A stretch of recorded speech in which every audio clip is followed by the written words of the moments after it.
मुल्क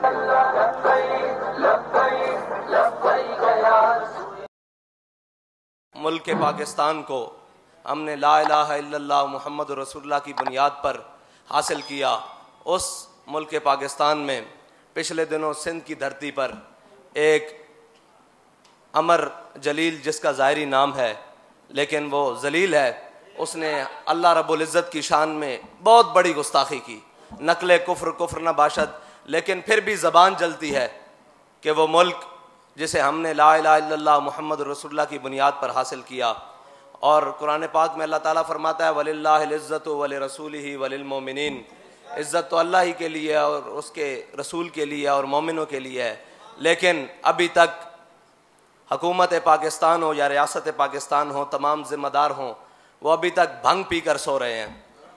और अगर कोई वाक़या हो गया तो फिर कहेंगे जी कानून हाथ में ले लिया जाता है कि उस अल्लाह रब्बुल इज़्ज़त के इतने बड़े गुस्ताख को अभी तक काबिल गिरफ्त क्यों नहीं किया गया। ये वो मुल्क है जिस मुल्क में अगर किताब के टाइटल पर चंद बाइख्तियार और साहिब इक़्तिदार लोगों की तस्वीर आ जाए तो इस किताब को मार्केट में आने से, छपने से रोक दिया जाता है, अगरचे वो कितने ही बड़े सहाफ़ी की क्यों ना हो। लेकिन अगर किसी की इज़्ज़त की बात नहीं है तो वो अल्लाह रब्बुल इज़्ज़त की इज़्ज़त की बात नहीं है, वो रसूलुल्लाह की इज़्ज़त की बात नहीं है, वो शायर इस्लाम की इज़्ज़त की बात नहीं है।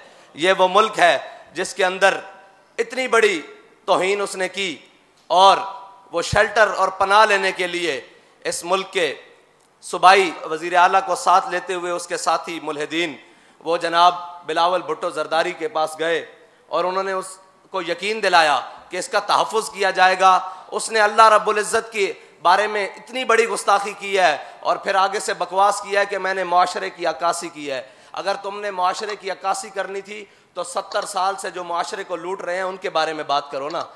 जिस रब ने तुम्हें ये वतन दिया और जिसके नाम पर तुम इस वतन में हो और जिसने तुम्हें ये इंसान बनाया और इंसान बनाने के बाद मुसलमानों के मुल्क में पैदा किया और जिसके दिए रिज्क से हम खा रहे हैं, जिसके दिए से हम पहन रहे हैं, जिसकी दी हुई ज़मीन पर हम बस रहे हैं, क्या उस रब के ऊपर इल्ज़ामात लगाने और उस रब के ऊपर बकवास करने का वक्त आ गया है? ये कौन सी दुनिया, ये कौन है? ये वही है मुल्हिद जिन्होंने बड़ी कोशिश की अक़लियतों के नाम पर पाकिस्तान में बेरारवी फैलाने पर। जी इनको तहफ़्फ़ुज़ नहीं है। फिर पाकिस्तान, एक निजी रिपोर्ट के मुताबिक पाकिस्तान के हर शहर, हर गली, हर कूचे में यह कोशिश की गई, मुख्तलिफ यके बाद दिगरे, कभी कुरान की तौहीन की गई, कभी मेरे आका व मौला सल्लल्लाहु अलैहि वसल्लम के बारे में बकवास की गई। और अब ये वक्त आ गया है कि अल्लाह रब्बुल इज़्ज़त की ज़ात पर बातें होने शुरू हो गई हैं।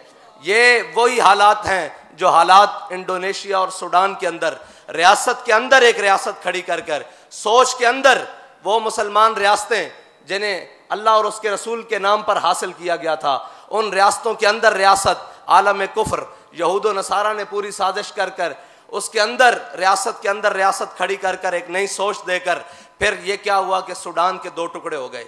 ईसाइयत की दाग बेल्ट डाली गई और ईसाइयत के नाम पर सूडान, एक मुसलमानों का सूडान होगा और एक ईसाइयों का सूडान हो गया। और उसी तरह की दाग बेल आज पाकिस्तान में डाली जा रही है कि सेकुलर स्टेट के नाम पर वो मुल्हिदीन का टोला जो अब अल्लाह रब्बुल इज़्ज़त की ज़ात तक आ गया और उसके ऊपर इतराज़ात करने शुरू हो गए। वो इतराज़ात ऐसे हैं कि जो कम अज़ कम मिंबर पर खड़े होकर बयान नहीं किए जा सकते। इतनी गलीज़ किस्म की गुस्ताखी जो उन्होंने की।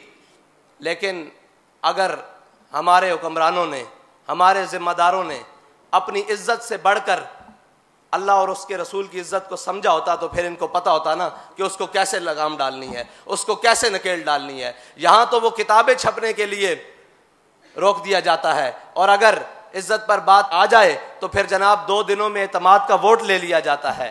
कहाँ हैं वो सारे असबाब, कहाँ हैं वो सारी फोर्सेस, कहाँ हैं वो सारी चीज़ें जो तुम्हें आलियान इस्लाम नजरिया पाकिस्तान के प्रचार करने वालों पर तो इस्तेमाल करनी आती हैं और जो रब की शान में इतनी बड़ी गुस्ताखी करे उसके ऊपर इस्तेमाल करनी नहीं आती। बल्कि तुम सोए हो घर बैठकर, लेकिन सोए रहो, कोई बात नहीं। तुम्हें पता ही नहीं है कि तुम्हारे सोने से मुल्क का हशर क्या हो जाएगा और मुल्क को किस जानिब लेकर तुम चले जाओगे और किस जानिब ये मुल्क चला जाएगा और क्या इसके नताइज निकलेंगे। अगर तुम ये समझते हो कि हम ला इलाहा इल्लल्लाह मुहम्मद रसूलुल्लाह के साथ गद्दारी करके, अपने रब के साथ गद्दारी करके, अपने रसूल के साथ गद्दारी करके और इन मुसलमानों के साथ गद्दारी करके इस मुल्क को बचा लेंगे, तुम्हारे सामने इस मुल्क को कौमियत के नाम पर, लिसानियत के नाम पर, नेशनलिज्म के नाम पर, सारे नामों के ऊपर इस मुल्क को तोड़ने की कोशिश की गई। तो इस मुल्क के अंदर एक ही नजरियाती वो कौम खड़ी हुई जिन्होंने अपने हबीब का कलमा पढ़ा। उन्होंने कहा हमने एक मुल्क इसलिए नहीं लिया था कि हम इसमें मुहाजिर बन के रहें, हम इसमें सिंधी बन के रहें, हम इसमें बलोच बन के रहें, हम इसमें पंजाबी बन के रहें, हम इसमें पश्तून बन के रहें। हमने तो मुल्क इसलिए लिया था कि हम सब इसमें मुसलमान बनकर रहेंगे और इस मुल्क को ला इलाहा इल्लल्लाह मुहम्मद रसूलुल्लाह की तजर्बागाह बनाएंगे। लेकिन क्या किया कि इस मुल्क को कभी किसी ने कौमियत के नाम पर काटा, कभी किसी ने लिसानियत के नाम पर काटा, कभी किसी ने जनाब अब नेशनलिज्म के नाम पर काटा, अब सेकुलर स्टेट बनाने की बातें हो रही हैं। याद रखना, जब तक हुजूर के कलमा पढ़ने वाले, हुजूर के गुलाम इस मुल्क में बसते हैं, मुल्क को उस जानिब नहीं जाने दिया जाए। अभी तो हम फ्रांस के मुकाबले में खड़े हैं, अभी तो हम फ्रांस की गुस्ताखी का जवाब देने के लिए तुम कलमा गो से मिन्नतें कर रहे हैं कि जनाब सफीर को बाहर निकालो। अब मिन्नतों से तो बात इंशाल्लाह आगे चली गई है, अब तो 20 आने वाली है।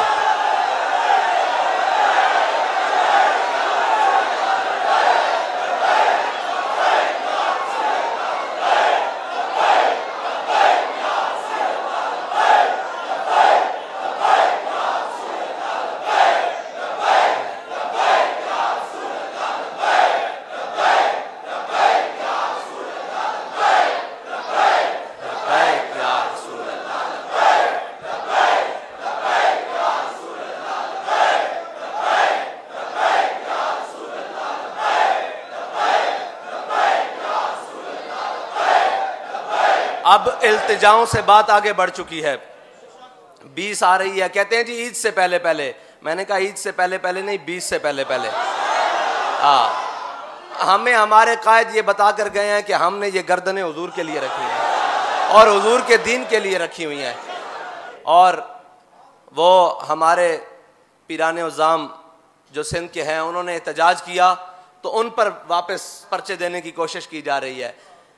उस्ताद साहब फरमाया करते थे, बाज आ जाओ, बाज आ जाओ, अल्लाह के कहर से डरो कि जिस रब के नाम पर तुम इस मुल्क में अयाशियां कर रहे हो, जिस नबी के नाम पर तुम्हें ये मुल्क दिया और ये सारे तुम्हारे बैज और जनाब ऊपर से लेके नीचे तर तुम्हारे कर्रो फर वजीर आजम और मुल्क के बड़े बड़े ओहदों के मजे लूट रहे हो, यार उस रब की शान में गुस्ताखी हुई। इधर सिर्फ एक किसी के बारे में बात कर दी जाए तो तौहीन अदालत लगा दी जाती है। अभी कानून पास हुआ है कि जनाब वो मुक्तदर इदारों के बारे में अगर बात हुई तो 2 साल कैद सजा सुनाई जाएगी। तो उस रब्बुल इज्जत के बारे में बात हुई है, तुमने क्या किया है? किसी की इज्जतें क्या जाने हम, किसी की शोहरतें क्या जाने हम, कोई इज्जतें किसी की नहीं। सबसे पहले वलिल्लाहिल इज्जतो वलि रसूलिही वलिल मोमिनीन वलाकिन्नल मुनाफिकीन ला यालमून। ये तो कुरान का फैसला है। हम आपसे ये मुतालबा करते हैं कि उस जलील को गिरफ्तार करो और उसको कैफरे किरदार तक पहुंचाओ। जिस कानून की तो मार लेते हो जी, कानून हाथ में लिया, अब किसने कानून हाथ में लेना है? जिनके हाथों में कानून है वो तो टुंडे बने हुए हैं और उनका हाथ हिल ही नहीं रहे। और यहां पर जरा सिर्फ लब्बैक वाले बाहर निकल आए तो जनाब गाड़ियां भी पहुंच जाती हैं और जनाब फोर्सेस भी पहुंच जाती हैं। जी क्या होने लगा है यहाँ तो हुजूर का नाम बुलंद होने लगा है, वहां गुस्ताखी हुई है, तुम क्यों नहीं पहुंच रहे? कि अल्लाह ताला की शान में गुस्ताखी, हुजूर के गुस्ताखों को जवाब न देना। इकबाल कहता है गिला जफाए वफा नुमा हरम को जो अहले हरम से है। इकबाल कहता है ये जो हरम में बैठे हैं ना, पाकिस्तान हरम है ना, ये रसूलुल्लाह के नाम पर हासिल हुआ है। इकबाल कहता है गिला जफाए वफा नुमा हरम को जो अहले हरम से है, किसी बुत कदे में बयान करूं तो सनम भी कह दे हरी हरी। कहता है किसी सनम, किसी बुत के सामने बयान करूं ना तो वो भी कहे कि वाह मुस्लिया वाह, तो उस वादा शरीक का कलमा पड़ता है जिसके बारे में गुस्ताखियां हो रही हैं और तू घर में मजे से बैठा हुआ है और तेरी रियासत के जनाब तमाम जिम्मेदारान घर में सो रहे हैं, उन्हें पता ही नहीं है कि हो क्या रहा है। लेकिन इकबाल कहता है कि अगर ये किसी बुत कदे में बयान कर दूं तो सनम भी और जनाब बुत भी कह दें कि वाह मुस्लिया वाह, तेरे कलमा पढ़ने की भी क्या बात, तूने किसका कलमा पढ़ा और कैसी बातें करता है। अल्लाह ताला हमें हुजूर की मोहब्बत अता फरमाए और शायर इस्लाम पर पहरा देने की तौफीक अता फरमाए और हक बयान करने की तौफीक अता फरमाए और हक के साथ खड़े होने की तौफीक अता फरमाए।